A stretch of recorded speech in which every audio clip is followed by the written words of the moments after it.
Hey, this is Matt once again. Welcome back to another videos of the paid request. This time from Marc. Thank you so much for that. For those interested in requesting any type of videos, feel free to send it either directly to my PayPal or join my Patreon. Both links are down below in the info box. And this is for Fallout, the TV show, episode 1 through 4.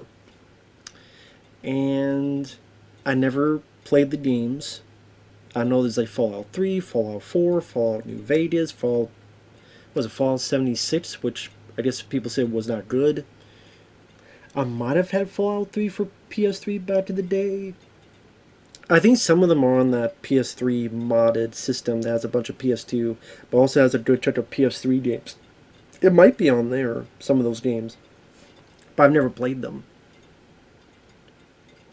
So the lore, all that stuff, I don't know anything about. As a TV show, so far I enjoyed it. Like I said, it's only for the first 4 episodes he wanted. I enjoyed it. I thought it was a lot of fun. I thought the characters, for the most part, I liked. I did not mind Lucy, the main lead, played by Ella Purnell. I thought she was way better here than in Army of the Dead. Army of the Dead, she was Batista's daughter. I thought she was way better in this. Much more likable. She plays someone that has lived in this vault with this community for so long. Then one day some raiders kill some of their people, kidnap her dad. She decides to journey out of the vault into the post-apocalyptic wasteland. And just the way like she's trying to deal with the world, and she has a little bit of naive innocence to her, and the way she encounters certain situations did make me chuckle for a bit. You have this guy Maximus, which a lot of people hated. I didn't mind him.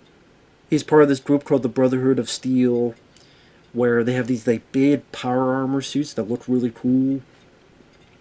And you can tell he's an imperfect guy. Something happened when he was a kid. He's very, very adamant about this Brotherhood of Steel.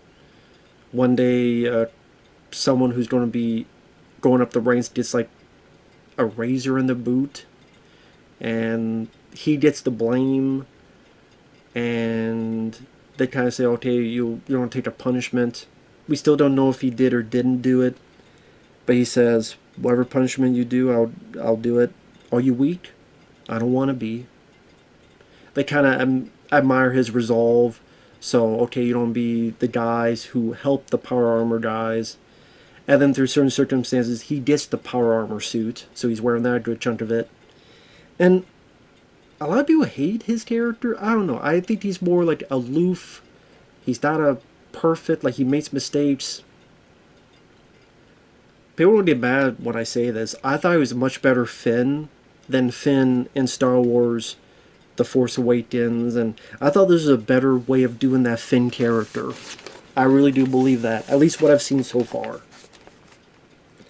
Granted, of the main 3, he's the least interesting of the 3, but I still didn't mind him like other people. And then there's Walton Goggins. This is easily his best role. Now, he's done a lot of stuff and a lot of roles. He was on the TV show The Shield. He was in Predators as the convict. He's this guy who is back in the day, a Western movie actor. He was there for the bombs to fall. He's this ghoul mutant. That's why he's lived for so long. You could tell he's kind of lost his humanity in terms of he'll do whatever he can to survive and get the bounty. But every time he's on screen, he just captures my attention. The dialogue that he says, he's given, how good he is with guns, how brutal some of the violence is. There's some brutal violence in this. Not wall-to-wall like John Woo, but there's some pretty decent brutal gunshots, head explosions, and things like that, which I didn't expect, but was like, oh, shit, that was nice and surprising. It's a very interesting character. And just the way the show looks. The show looks really good. I always say the special effects, the production value, look better here than they have in the last 5 Marvel films I've seen. And this looked better. The way the wasteland looks, and the rubbles, and when the bombs drop in the first episode, and some of the, like, there's some robots and they're done practically. Even the way Walter Goggins looks with his face and no nose. The practical power armor suit. I think that all looks very great on a for aesthetics, for idea of production value. The whole vibe where it's the 50s, but then it's post-apocalyptic, so people have like black and white TVs. A lot of the music is old-timey music, but then this post-apocalyptic vibe to it. Like I said, I was pleasantly surprised because I know there's a lot of people that don't like this show. Now, granted, you say, what do you mean by that? Because it got good critical notices. When I share this on Facebook, people are like, oh, I like the show. Who didn't like the show? But if you look on YouTube, there's a lot of people on YouTube that don't like the show.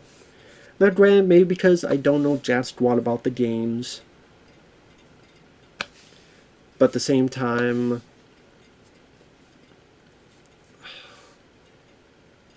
I'm still sitting there going, I think the characters are pretty good. I think the show looks good. The action scenes, like the pacing wasn't too bothersome.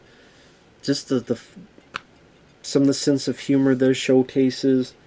I just didn't really have much of issues with it so far. Like the first episode, well, with Walton Goggins, who he's at a birthday party for a kid.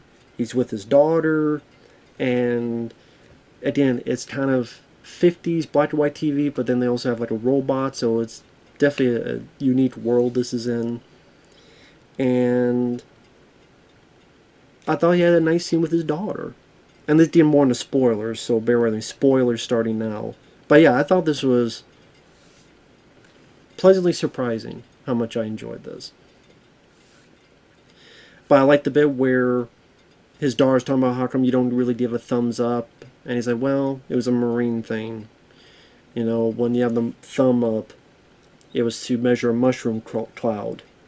If you do it, and if it's not as big as your thumb, then you make a run for it. And she's like, well, what if it's bigger than your thumb? Pretty much meaning if you see a mushroom cloud and it's bigger than your thumb, then you're out of luck. And then things seem to be going fine at this party, and then you see this little girl reacting, and then she puts her thumb up, and then she's like, Daddy, was it your thumb or mine? I thought that was kind of a funny line, but also innocent for the kid that's asked. And just the way everything quiets down, the calm before the storm, the moment, and you see the bombs dropping, and Walter Goggins trying to do the best he can to get his daughter out of there. Just the production, I'm like, wow, this was better than some movies I've seen, especially in recent years. So I thought it was a very effective opening.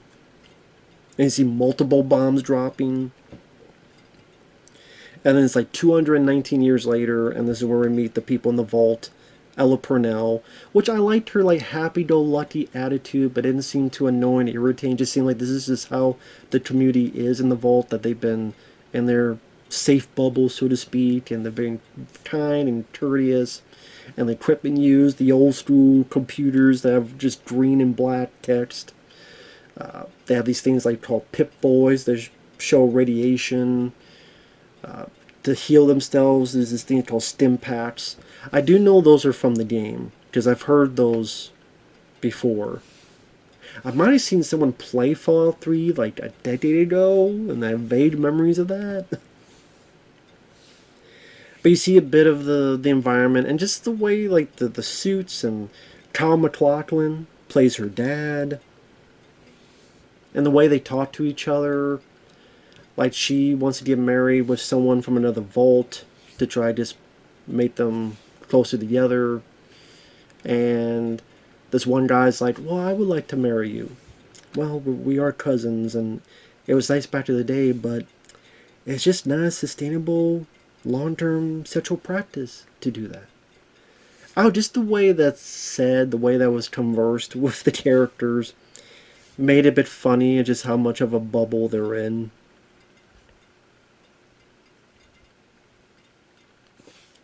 But granted, the question I would have, and it might have been answered, but okay, they're in Vault 33. There's a Vault 32, and they don't open it and converse. You would think after all this time, they would maybe know some of the people in Vault 32. And so when they don't recognize anybody, they'd be like, well, how come I don't recognize any of you? Who are you people? I mean, I guess the idea is that they never physically converse with these folks, but at the same time, you're sitting there going, well, if you never physically converse with these guys, why would you even try to open up a vault and set up a marriage thing? So I was a bit confused by that. Granted, Lucy's brother, he's also wary of this. But I guess you could chalk up to them being very naive and very in their bubble. But you think at least maybe some kind of like one or two one-on-one conversations just to be sure. So I'll admit I was a bit confused by that. They might have explained in the show, I missed it. But when the least know, they find out that these people are not from Vault 32, they're raiders from the surface, and they start killing people. A fight takes place between Lucy and the groom, so to speak. I like that they didn't make Lucy this overpowered one-man army. I could do everything, even though I look like I weigh 80 pounds. No, she gets beaten up, she gets thrown around, she gets completely ransacked, and she's trying to fight back, but the guy's overpowering her and even does wound her, but she's able to get someone smacked him in the face. So I like they didn't make her, like, all of a sudden, Cynthia Rothrock just out of the blue. But I like the battle, I like the way it's shot, and you get, like, different perspectives, and you definitely have some violence during that bit.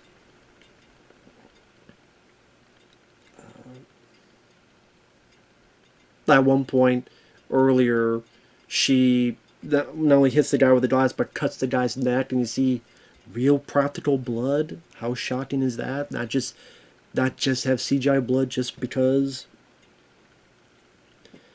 During the fight, like one gets stabbed in the eye, but then she gets a gun. It's like, I'm like, wow, I don't know who this lady is, but she's pretty badass. She's able to knock down some folks with a machine gun. Lucy didn't get, but some other girl. I'm like, she got a fork in her. I think it was a fork in her eye, and she's able to mow down some people. Okay. Kyle MacLachlan even helps her daughter, and he gets a little bit in the action. And pretty much, you have three tiers. So you got the stuff going on with there as things are wrapping up. We introduced the Maximus, like I said, the Brotherhood of Steel. How they're kind of this union looking for technology. When it starts, they're kind of in the middle of the desert. They kind of want to work their ways up. Kind of like what they want to do with Finn, with the stormtroopers, but they screw that all up. I felt like this is what Finn should have been in terms of his character gradual development. And he sees his friend get the kudos, and he just, he's jealous. He's not a perfect character. He's just jealous and mad about it. His friend's found with a razor in his boot. Again, don't know the details. Maybe that'll be later as to what all happened with that. Becomes a new squire where he's carrying the bad for these people in these big power armor suits. And then, again, we're introduced to the Ghoul, or these three criminals. One of them, Michael T. Williamson, Bubba Gump from Forrest Gump. He was in the first Power of Lou Diamond Phillips. They did this guy up, and there's Walton Goggins. And these three say, well, we're supposed to find this scientist. It's a bounty. We need your help. And just, again, Walton Goggins, like from the opening, and then you see this, just the way his delivery, his dialogue, he still had, even he was a Western actor, but he still has that motif about him, that cadence.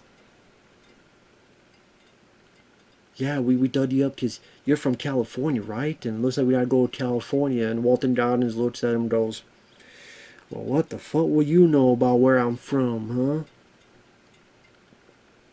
I do this for the love of the game. And like shoots one, blows one's head up, and I'm like, damn, like there's some nice surprising violence. Lots Michael T. Williamson in this coffin, and he's now set up. And I think the dialogue they give him, the way he portrays the character. If there's a character that he's going to be remembered for, I think it's going to be this character as the Ghoul. At least that's the way I see it.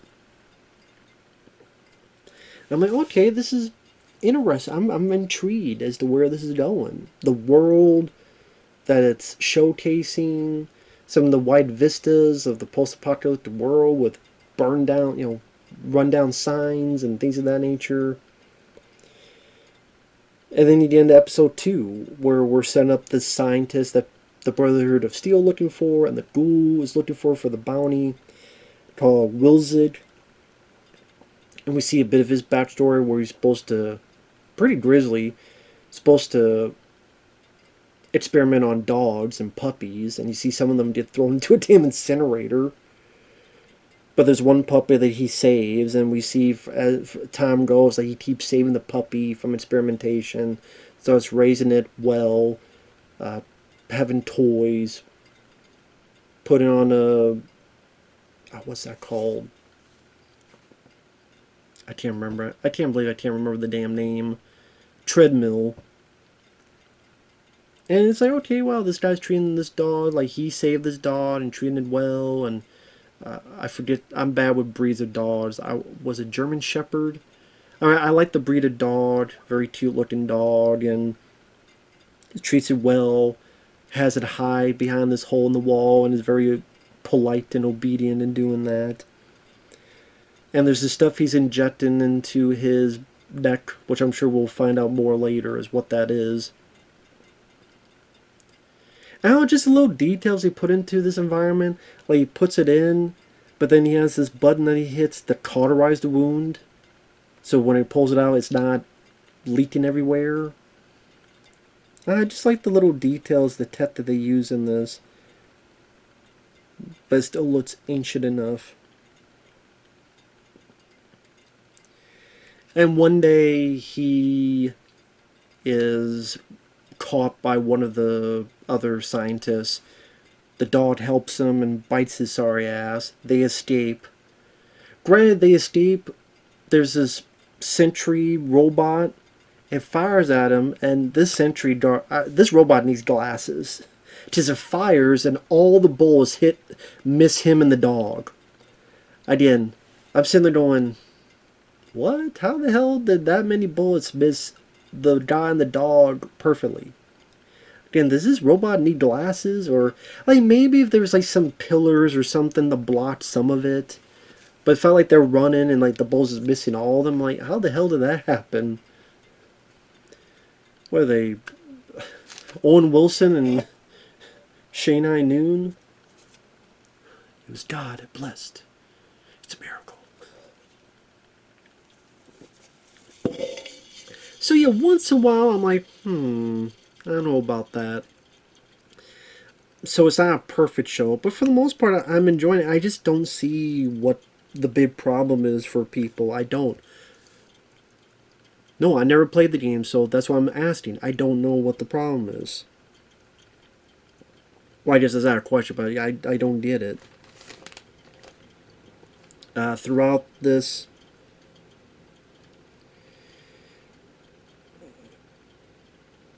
Lucy decides to go into the wasteland to find her father. Some people are against it, but she's adamant about it because she wants to get her father back. Because in the previous episode, the bad guys had a choice, and they take the dad, so she's got to go rescue him. Her look in the wasteland, finding skeletons, all sorts of stuff, some nice world building there. She sets up a campfire and meets this scientist guy with the dog.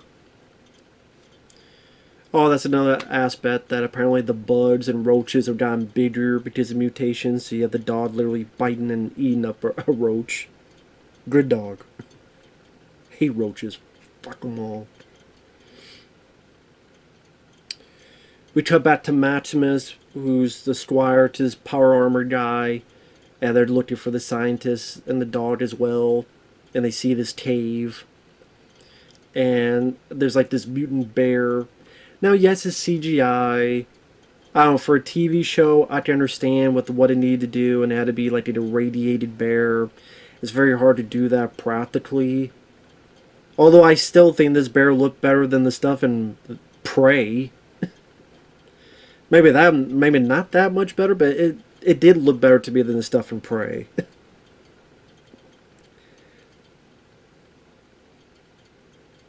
But I did like that the power armor guy sees this and just scared, fuck, fuck, fuck, And Maximus is going, what the hell? I thought these guys were supposed to be like courageous. And so Maximus shoots the bear right in the head. They take the suit off. Is Michael Rappaport? I'm like, what? I don't get some line in this. What is Michael Rappaport? That I got a kick out of, because Michael Rappaport, he is a lot of times a loudmouth when it comes to social media, but I find him entertaining. A lot of people hate him, but I find him entertaining. I liked him in Deep Blue Sea. I liked him in Copland. I had fun with him, and the fact that it was him in the suit, I got a kick out of. I'm like, okay, that's an interesting bit of casting. I did say spoilers, so bear with me. But he starts talking crap to Maximus, saying, "I'm going to do this, and you know what they do to people. You allow me to get hurt," which he didn't. It was his own dumb fault. But it's hey, if you don't have someone being a dick, Michael Rappaport's the best casting choice for that. Who can we get to have someone play an unlikable dick? Michael Rappaport seems like perfect casting to me. So he talks about how he's going to do this and he's going to do that when we get back, and I'm going to blame you, and they're going to hang you and all this other stuff. So Maximus, okay, I'm not going to bring the stim pack to you. I don't blame him. I mean, if this guy is talking about he's going to give me hun and kill me and do all this stuff when I did nothing wrong, I'll let him die too. And then take his power suit. I would have done the same thing. Maybe that's why I didn't hate Maximus. I'm like, in that, I would have done the same thing as he did. Screw him. Lucy beats a guy that I swear I thought it was Steve Zahn. I thought it was Steve Zahn from Saving Silverman and other stuff, but it wasn't. And she tells about, have you seen this person? It's my dad. Oh, well, that there. Oh, yeah, that place is called Philly. In this case with an F, Philly. Okay, I'll go there, thank you.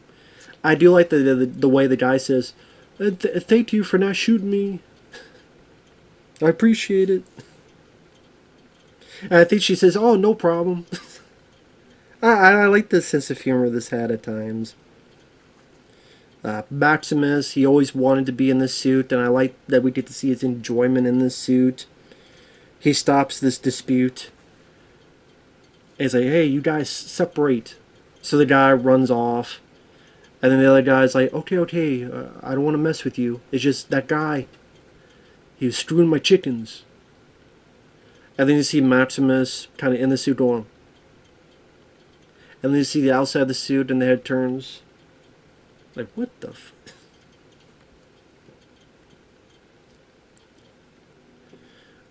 Lucy gets into town. This town called Philly. Sees the scientist there again with the dog. Asks questions about her dad. This owner she's being a biatch. But the ghoul is there as well. And you get this fight, this shootout happens. And like I said, you get to see, the ghoul can be brutal. Blows the guy's foot off. Gunshots, and you get big squibs and blood flying. I'm like, and people with like big holes in them, and I'm like, damn. Blows giant holes into people. I'm like, okay, I could deal with this. And And then Maximus gets there with the suit, and he saves Lucy. So now our characters are together for a bit.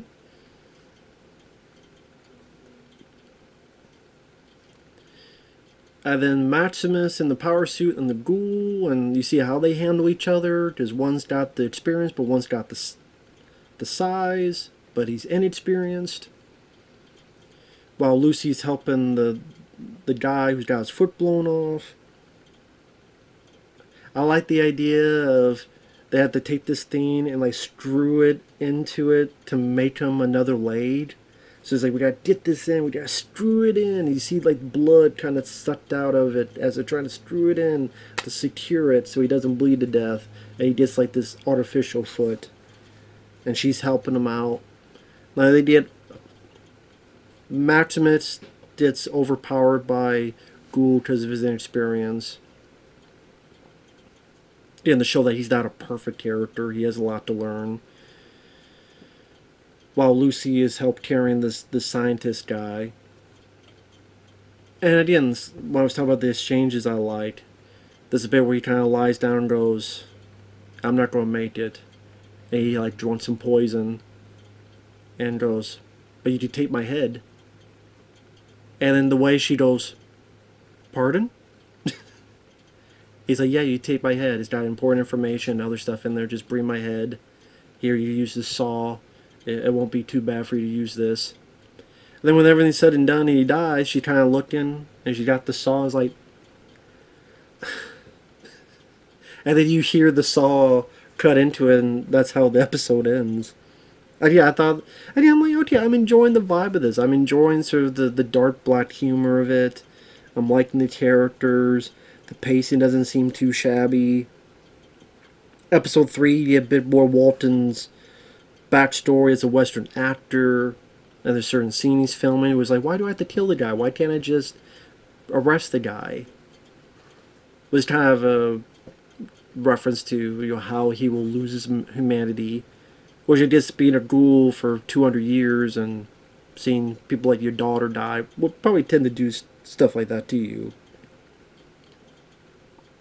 So anytime it goes to the backstory, like also later on it shows that he was doing advertisement for this group called Voltec. So if you ever see advertisement and the guy with the thumbs up, the cartoon, that's based on him. So like later on when him and he's got Lucy and he sees a billboard and shoots it in the face, and she's looking at him like, why'd you do that? We know why. And of course it makes sense because the first episode he brought up the thumbs up thing.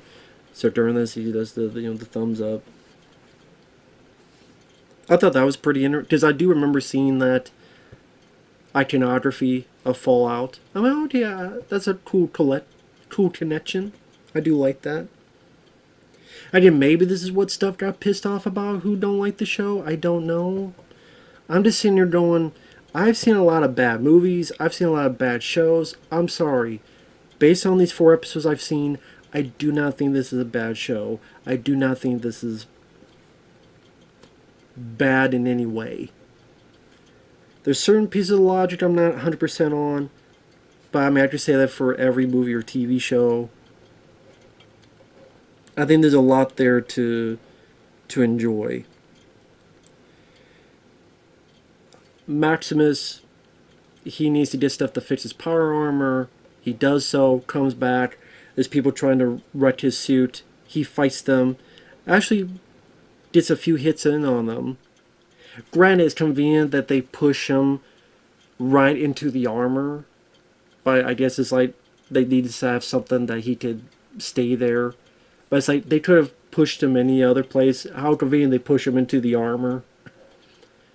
And so without looking, he puts his arm into the armor hand.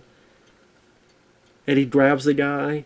And you see he just crushes the guy's head into a pulp. That I did not expect. I went, oh, that I thought was surprising. I will say I got like a cackle. Oh, shit. I did like that. I will admit, I did like that. Lucy's got the head. You see her traversing the wasteland. And this creature, which is done CG, but I like the design of the creature called the Gulper. I like the design of it. I like the just the way it looks. It tastes the head. The ghoul finds her, decides to use her as bait.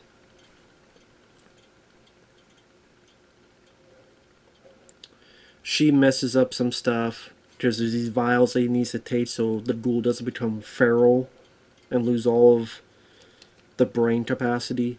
He gets pissed about that, so he needs to find more, so he takes her.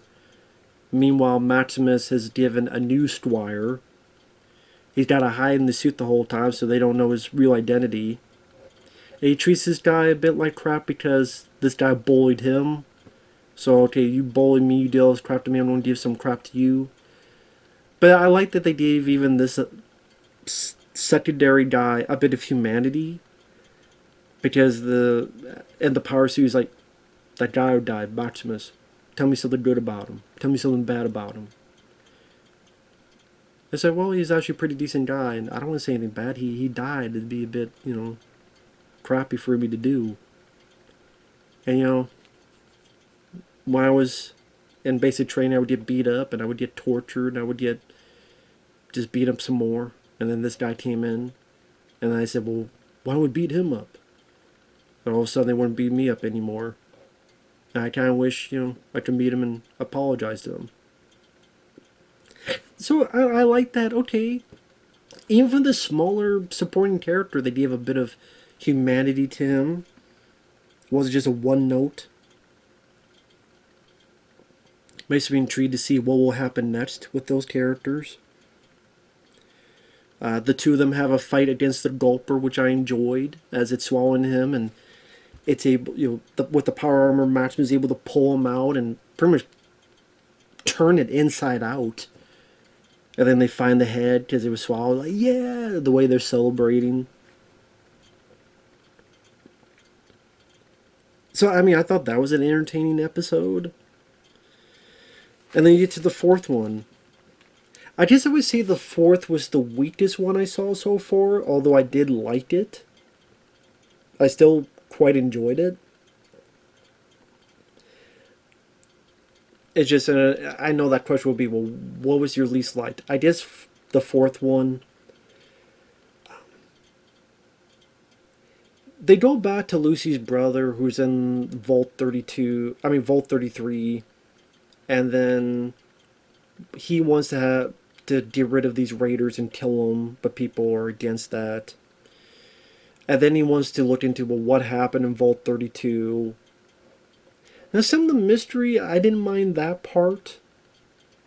When him and this other guy, they traverse into Vault 32 and they investigate it and they see the dying wheat fields, crops, they see the dead bodies and the skeletons, and wait a minute, they've been there for a while, so it probably wasn't these raiders. So something else happened, and it looks like they killed each other, and they try to think, well, why did they do that? Which I'm sure will come up later. But yeah, I enjoyed that part. But not everything about that part. Like, there's a bit where the guy I said earlier who liked his cousin a bit too much. And there's this other girl. I think it's the girl that got her eye hit with a fork. I think her. Like, they're trying to have sex, but then her water breaks. And I'm like, oh, okay. She's like, oh, you're so wet. She's like, huh? And then the water breaks. Oh, that was kind of funny, but I'm like, okay. Like I almost felt bad for thinking it was kind of funny.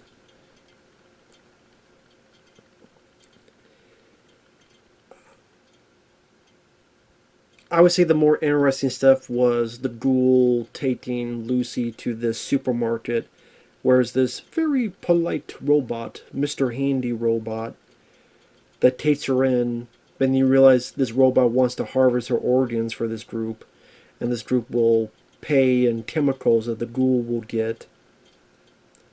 And then you get a bit where she's able to escape. She reminds me a bit of Moontrap, with the saw blade going towards her, and she kicks it and hits it. It reminds me a bit of Moontrap with Walter Koenig. And using defibrillators to electrocute it. And then she has poison syringes in it.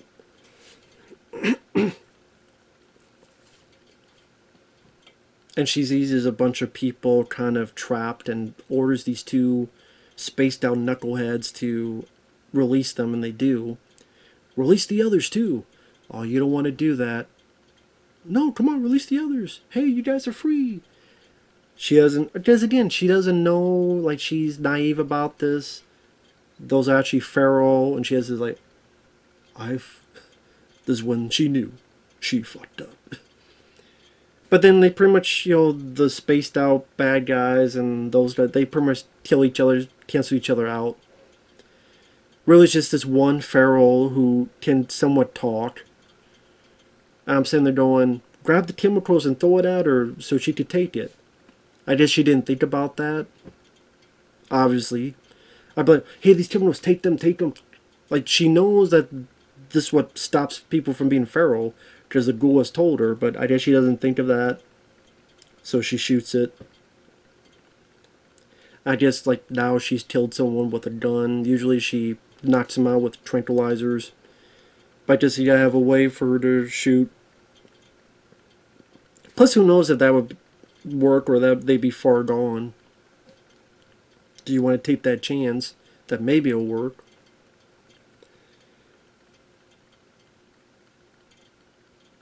I do like the bit that she takes all these chemicals, sees the ghouls now like passed out, puts the chemicals right in front of him and goes, I know maybe one day I'll look like you, but I don't want to be like you. Golden rule, motherfucker. Which is a conversation they said earlier about do unto others how you want done unto you.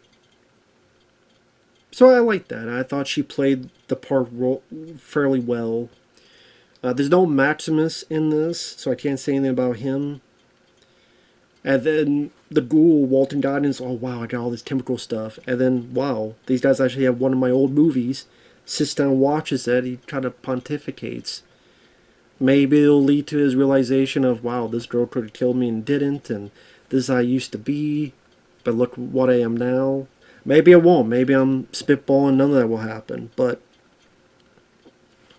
like I said, the way it's handled, the characters are intriguing enough, the world building is interesting enough, the production values for the most part pretty stellar.